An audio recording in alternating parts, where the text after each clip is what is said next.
Hello guys, welcome back to the channel. This is your presenter Ginger Stories and I'm hoping that you're fine wherever you are today.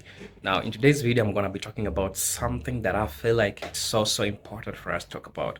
And Jeffrey Sachs talks about this in the most spectacular way. And he warns Americans that there is an inevitable nuclear war that is here to come. I think that this video is important and we need to watch it. It's really important. It's going to be giving us a perspective that we need to know. I want us to watch this video. I'll be back and then we'll have a discussion about it at the end of it all. And if you're watching this video for the first time, please subscribe, share so that people who mind like it like you can get to watch the video. Let's watch the video. I'll be back. Professor Jeffrey Sachs, thanks for joining us on the interview. Great to be with you. Thank you. Good to be here in your apartment on the Upper West Side. It's lovely. I've been perusing your books on your bookshelf. I noticed quite a few on nuclear war. I see Annie Jacobson's there over your shoulder, nuclear war, a couple of others. Tell me why it's so urgent for you when it doesn't seem to be urgent for others, particularly those in power. Let me start with something called the Doomsday Clock. The Doomsday Clock is what the Bulletin of Atomic Scientists started putting out in 1947 at the start of the atomic age. Now, of course, we're in the thermonuclear era, but they said we're close to disaster. We could destroy all of humanity. We could blow up the world. And they put forward a clock as a graphic. How close or how far are we from nuclear disaster? When the Doomsday Clock was first unveiled in 1947, the Bulletin of Atomic Scientists, these experts in the atomic age, put the minute hand at 7 minutes away from midnight. Oh my God, midnight being nuclear Armageddon. 7 minutes. They were telling us a message that we're in the Cold War. We have the beginnings of a nuclear arms race because Russia was about to get the bomb too, and then there was going to be a huge arms race, and then came the H-bomb, so-called, and so forth. Now, what has happened in the last 30 years, basically? We went farther away during periods of détente. We went closer during periods of crisis. But since 1992, every U.S. president, in my view, and according to the clock, has been in an administration where by the end of the term, the minute hand or the second hand is closer to nuclear Armageddon than it was when the president came into office. Where are we today, according to the Doomsday Clock? 90 seconds from midnight.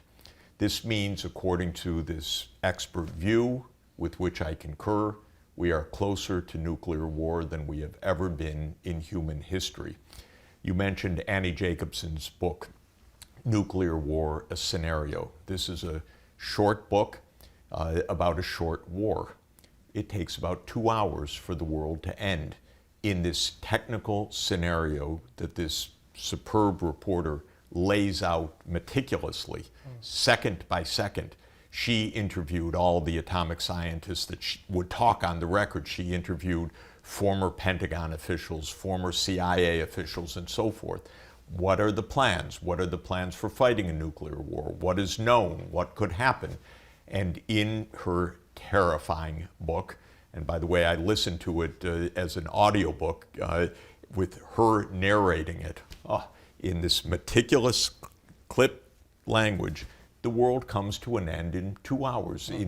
And this is the realistic scenario as understood by U.S. leaders. Now, I've been around for some decades. I've advised dozens and dozens of heads of state and secretaries general of the UN, and I know a lot of these people. Some have been my students. I'm not overwhelmed at their intelligence, at their prudence, at their ability to keep us away from disaster. In fact, to a significant extent, I am not only underwhelmed, I watch U.S. foreign policy very close up. I watch it not only from the perspective of an expert in the United States, but from my peregrinations around the world, which are nonstop because my job is around the world. And I don't trust the United States at all. I don't trust the judgment. I don't trust how they act. I don't trust U.S. policies. And I think they are bringing us more and more to disaster. Why? Why? Because there's a certain arrogance, and I learned about this as a kid when J. William Fulbright, who was a great senator of the United States and chairman of the Senate Foreign Relations Committee in the 1960s during the Vietnam War stupidity and debacle of the United States, wrote a book called The Arrogance of Power. And I remember holding it to this moment as a kid. And he said, our government, the US, he was the chair of the Senate Foreign Relations Committee, are so arrogant that they're creating wars and that they're creating bigger and bigger risks. Well, I guess I absorbed that message. That was more than 50 years ago, by the way, basically 60 years ago just now. And I've watched closely, and I have studied these issues, I'd say, pretty meticulously. I've read and spoken and discussed with people, with heads of state. I don't trust the United States. That's the basic point. But if we say that the United States, if we go with, say, a gangster analogy, as the superpower with all this imperial hubris, yes, they are responsible for a lot of crimes, a lot of downstream effects. They have been for decades. I hope they don't revoke my visa while I'm saying. I don't know about your visa. What about me? But what about the other gangsters? Because they are other gangsters. They might be smaller gangsters. Maybe they have fewer crimes because of lack of opportunity rather than because of a greater morality than the United States, perhaps. When you focus on the crimes of the superpower, and you've been accused of this, does it make you an apologist for the Chinese, an apologist for the Russians? Tell me why we shouldn't also focus on their very well documented crimes and the effects of those as well. First, if we look at things quantitatively, the biggest gangster of the 19th century was Britain, by far. And they just loved their empire, and they commanded around 25% of the world's territory at the height of the British Empire. And there is a well-known, semi-humorous but quite serious book documenting the 23 countries that Britain never invaded, meaning that Britain invaded the whole world. Britain made provocations. Britain made wars everywhere. I feel the United States learned, sitting on Britain's knee, everything we know about empire we learned from Britain. And there was almost a handover of the baton from Britain to the United States, from Churchill, basically to Truman, I would say, at the end of World War II. And the megalomania took a big jump in the United States. Dean Acheson, one of our top diplomats, wrote his memoirs called Present at the Creation. Okay, well, it's a little bit of the mindset, the creation. This was, of course, what it meant was the beginning of the American-led world. Quantitatively, the U.S. absolutely is different and absolutely has a foreign policy that is different from all other countries. What other country has 750 overseas military bases? Well, why did they put their countries next to the U.S. bases? That's exactly right. You know, you look at that map of China surrounded by the U.S. military bases with that question coming out of the map. The military bases are everywhere. That's distinctive. The country number 2, by the way, of most military bases to this day, it's not China or Russia, these big populous countries. It's Britain because it's the legacy. Britain still still runs all these islands where they have naval bases and so forth, the listening systems and so forth around the world. Of course, it's not a great power anymore, but it still has more than 100 overseas military bases. How many overseas military bases does China have? It's debated. There's one for sure in Djibouti, kind of a naval repair base. it's argued that maybe there are 2 or 3 or 4, possibly, the U.S. 750. So this is quantitatively something different. Then the U.S. exercises its power in a unique way. Covert regime change. Covert regime change, basically CIA operations. The CIA was created in 1947.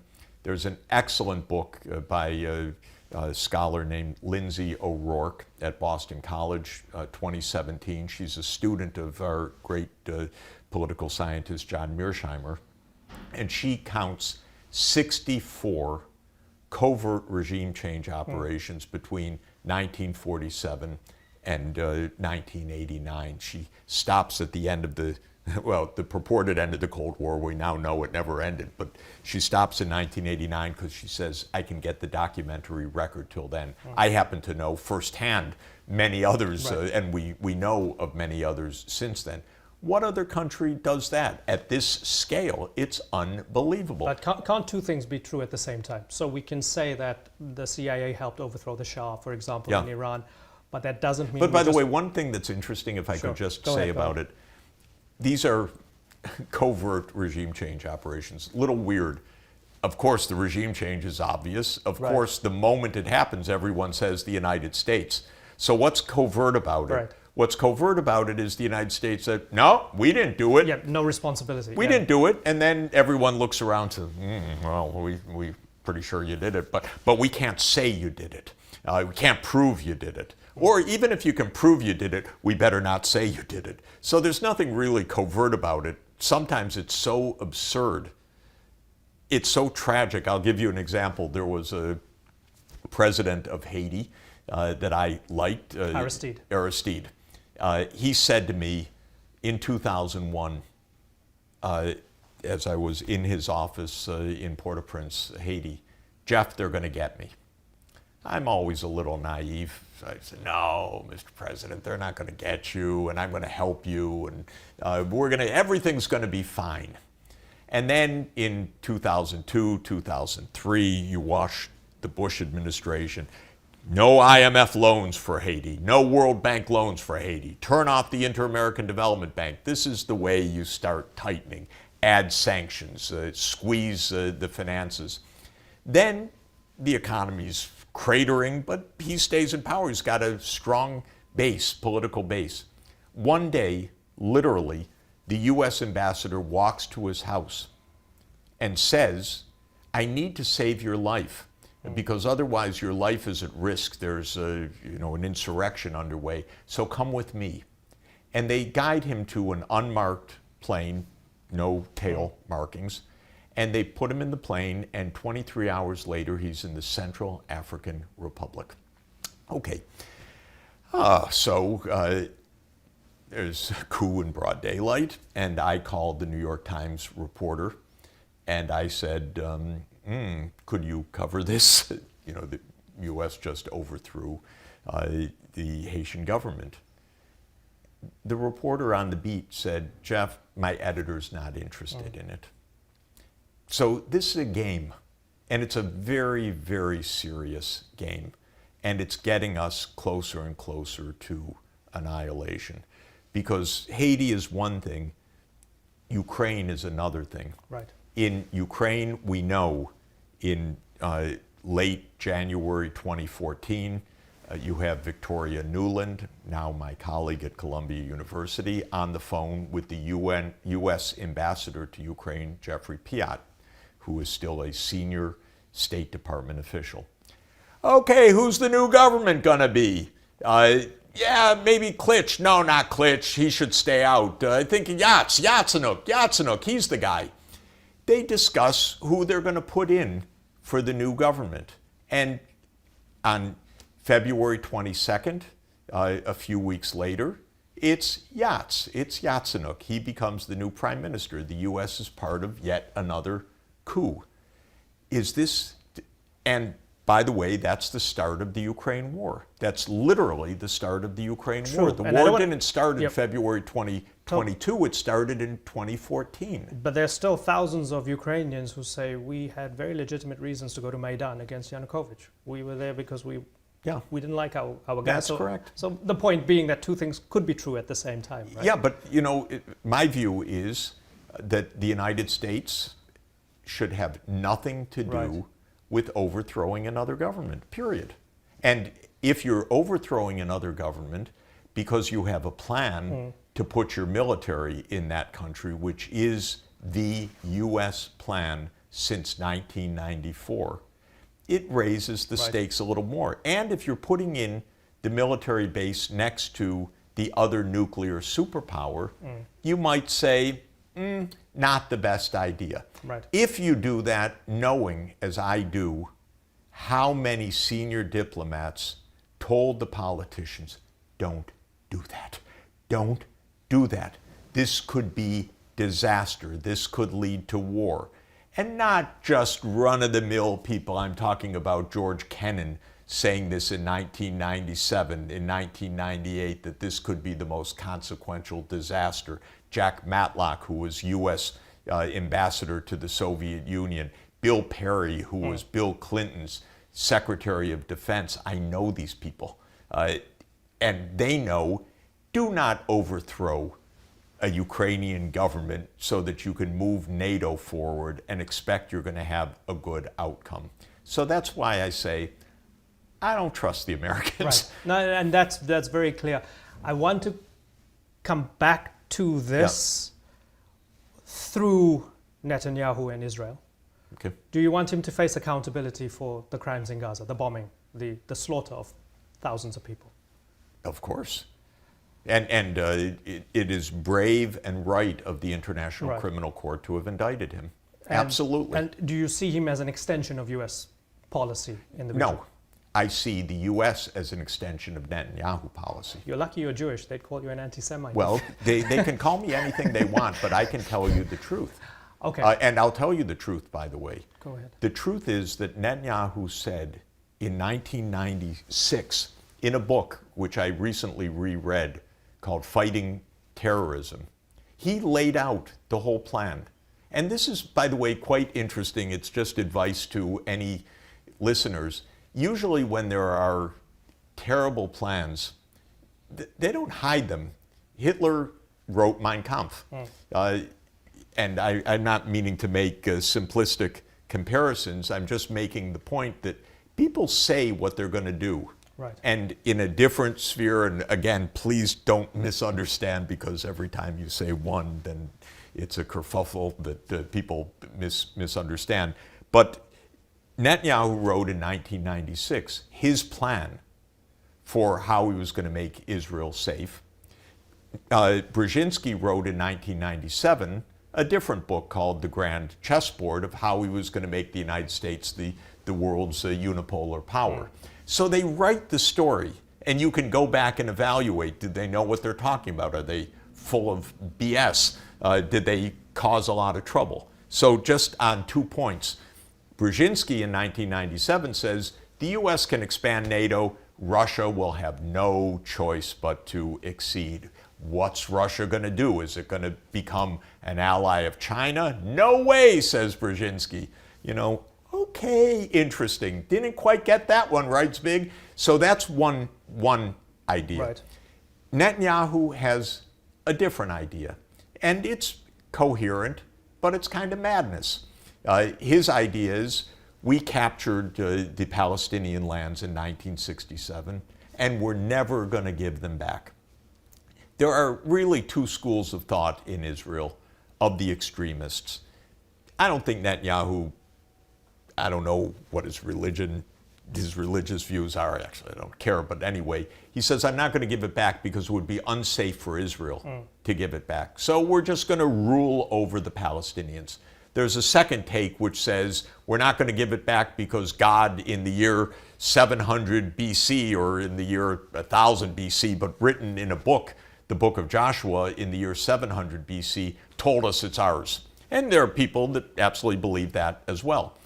Both of them are now in an alliance in this most extremist Israeli government. But going back to 1996, Netanyahu spells out very clearly the following story. He says, we're going to keep the land. There will be resistance. Hamas, Hezbollah, other militant resistance. What will we do about it? You can't really fight the terrorists, he says. You have to fight the states that back the terrorists. And Iran is the central one in his mind. But interestingly for Netanyahu, he lays out one by one, yes, of course, Iran is the central one in his mind, but so too is Iraq under Saddam. He supported Hamas. Right. So too is Bashar al-Assad in Syria. So too is Somalia. So too is Muammar Gaddafi in Libya. So too is the government in Sudan. So you see one by so one. too in Lebanon. Right. You know, he laid it out, and he at various times listed the countries. And one list that showed up in the Pentagon just after 9/11 was 7 countries: Iran, Iraq, Lebanon, Syria, Somalia, Sudan, and Libya. And you know what the plan was? 7 wars in 5 years.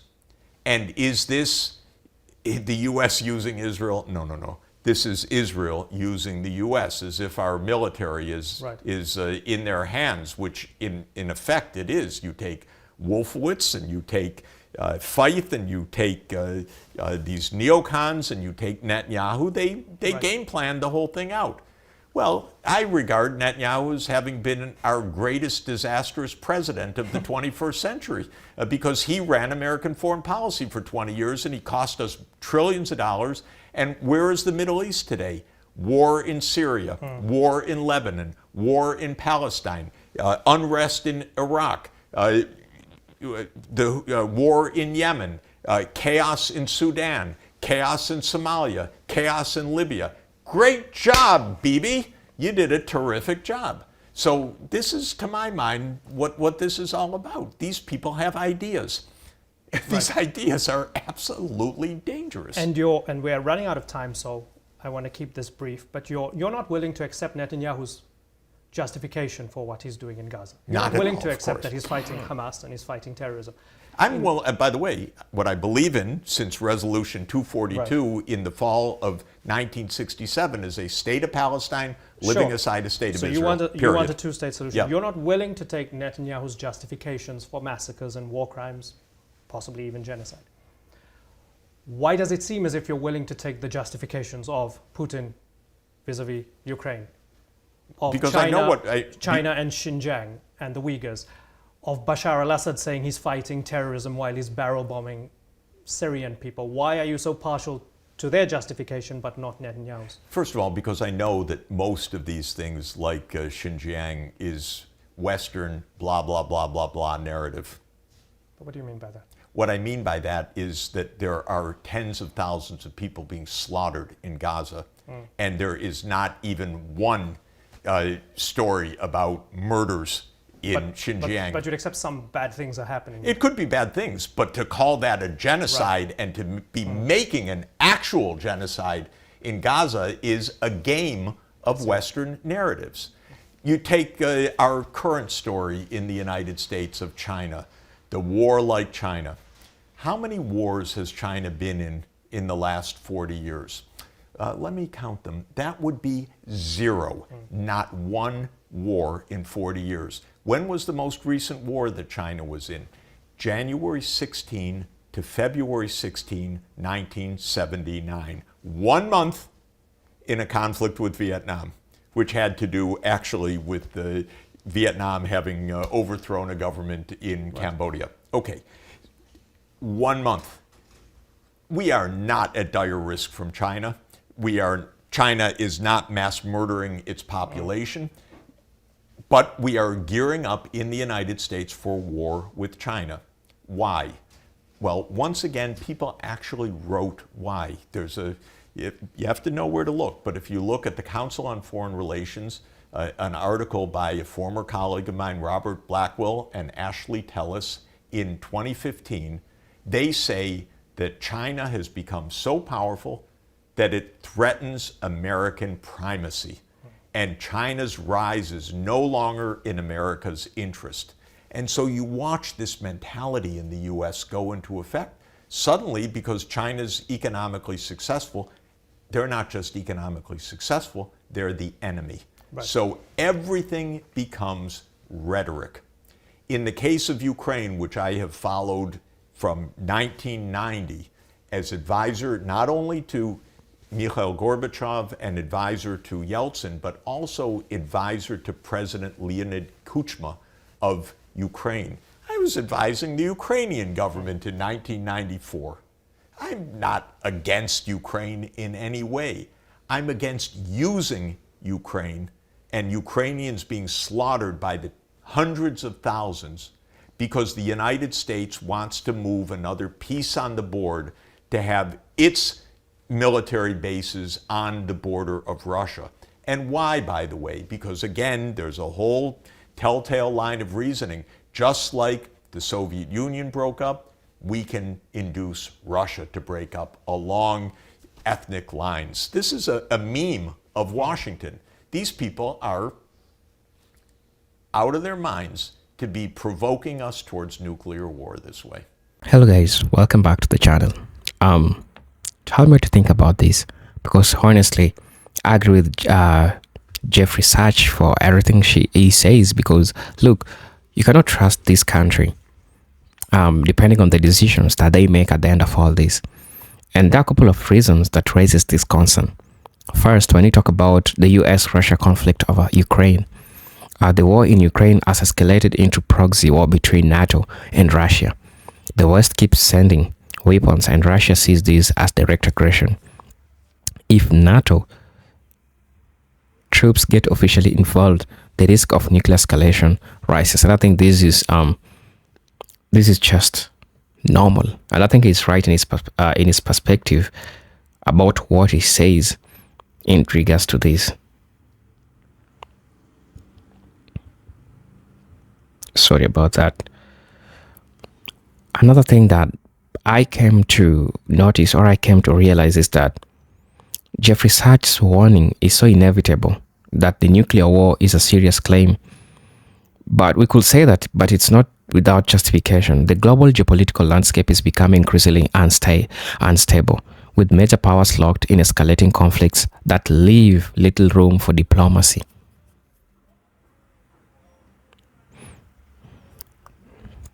The longer this war drags on, the more the risk of miscalculation or deliberate escalation increases. If a direct NATO-Russia conflict breaks out, nuclear war becomes real and possibility. Another thing is China-US conflict over Taiwan.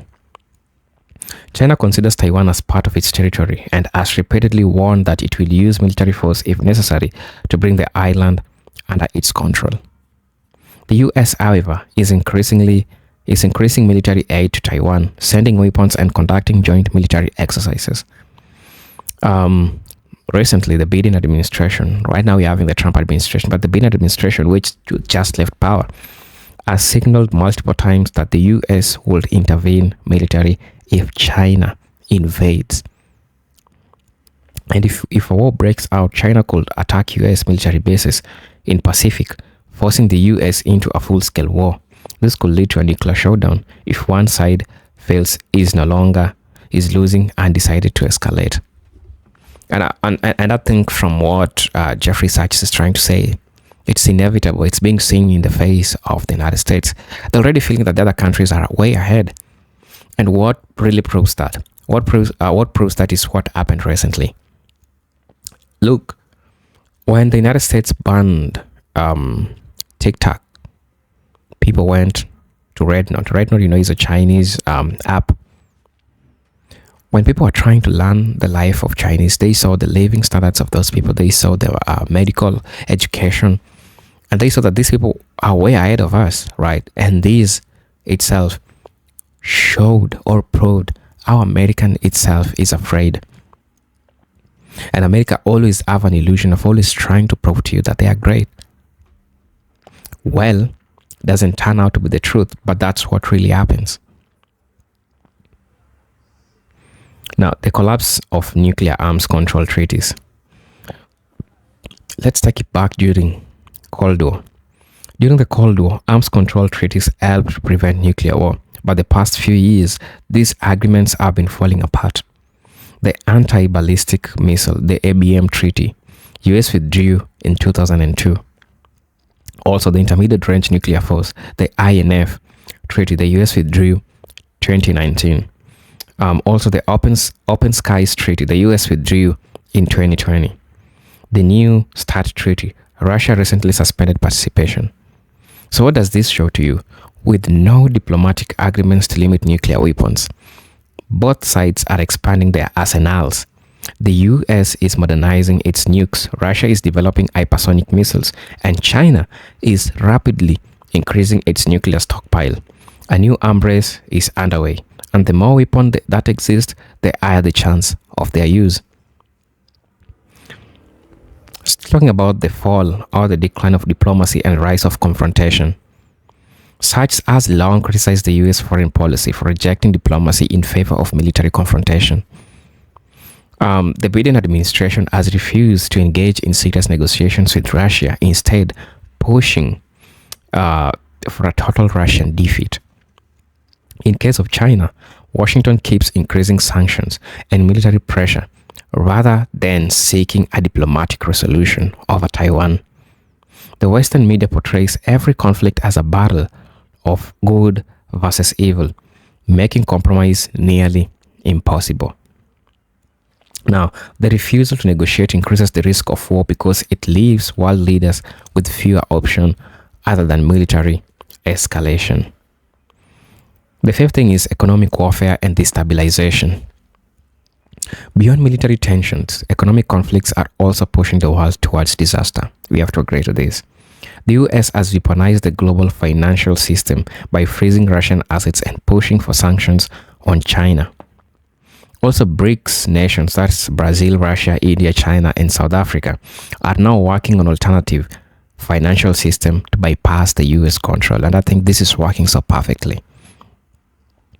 Also, the world is becoming divided into two economic blocks, increasing likelihood of global instability and war. Economic blocks, that is capitalism and socialism. Historically, major economic crises often lead to war as countries seek to secure resources and maintain dominance. Somebody might ask you this question: is nuclear war truly inevitable?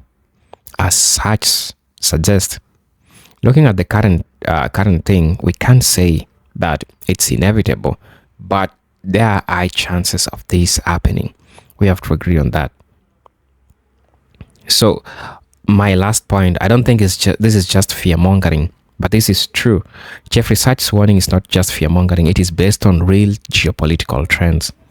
The world is on a dangerous path, and if not serious efforts are made to stop it, nuclear war could end or could indeed become inevitable. So the key question is, will the US and its allies recognize reality and seek peace, or will they push forward until it's too late? Let me know in the comment section. I would like to know what you think about this. These are presenter Agent Stories, and I'm hoping to see you in my next video. But until then, peace, love, and harmony. Salute.